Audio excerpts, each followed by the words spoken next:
मुझे बेटी को अपनी परछाई नहीं बनाना।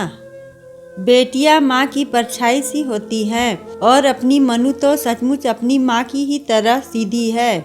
उसे कोई एतराज नहीं होगा इस गठबंधन से। इमरती देवी पान को मुंह में ठूसते हुए बोली, जानती हूँ अम्मा, लेकिन एक बार उससे पूछ लेते तो अच्छा रहता। आखिर यह उसकी जिंदगी का सवाल है। पास ही खड़ी मुंह में साड़ी का पल्लू दबाए दबी जुबान से सरला बोली, आजकल तुम्हारी जबान बहुत खुलने लगी है।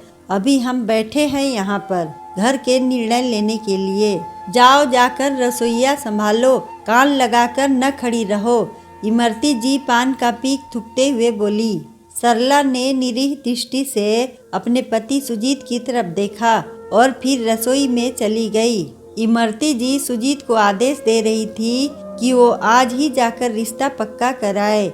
सुजीत को कमरे में जाते देख सरला जल्दी से पानी का गिलास देने के बहाने कमरे में गई और सुजीत से बोली, सुनिए जी, आज तक आपसे कुछ नहीं मांगा, लेकिन आज हमारी बेटी का भविष्य आपसे मांग रही हूँ। उसे अपनी पढ़ाई पूरी करने दीजिए। वो अफसर बनना चाहती है। उसे उसके सुनहरे सपने से दूर मत कीजिए। जो गलती मेरे पापा ने की वो आप मत करिए। मैं खूब पढ़ना चाहती थी, लेकिन पापा ने 12वीं पास करते ही शादी कर दी। आपने भी माँ जी के दबाव में मुझसे शादी तो कर ली, लेकिन कभी भी दिल से मुझे नहीं अपनाया।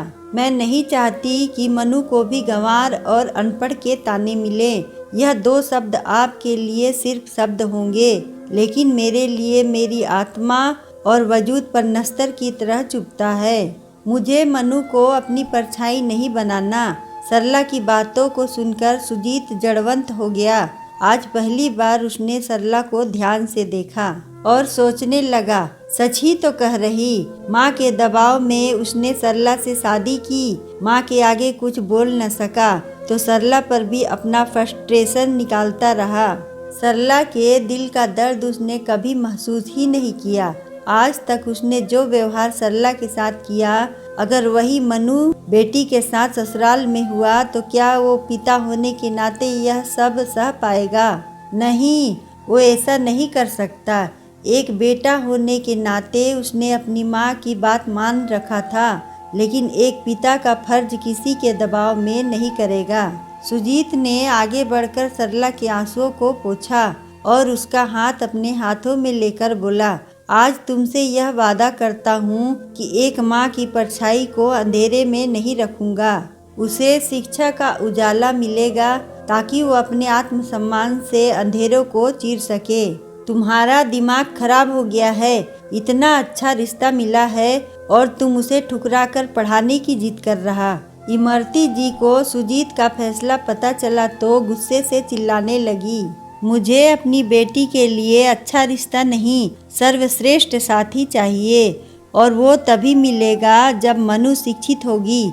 मैं मनु के गठबंधन में 5 तत्व सिक्का, फूल, चावल, हल्दी, दुर्वा के साथ शिक्षा की डिग्री भी बांधना चाहता हूँ, ताकि वो भावनात्मक, मानसिक और आर्थिक रूप से मजबूत बनी रहे। सुजीत की बातें सुन इमरती जी चुप हो गईं, क्योंकि आज उन्हें सुजीत में अपना बेटा नहीं बल्कि एक पिता दिख रहा था। अगर आपको हमारी कहानी अच्छी लगी हो तो वीडियो को लाइक करें, चैनल को सब्सक्राइब करें और कमेंट में बताएं कि आपको कहानी कैसी लगी। धन्यवाद।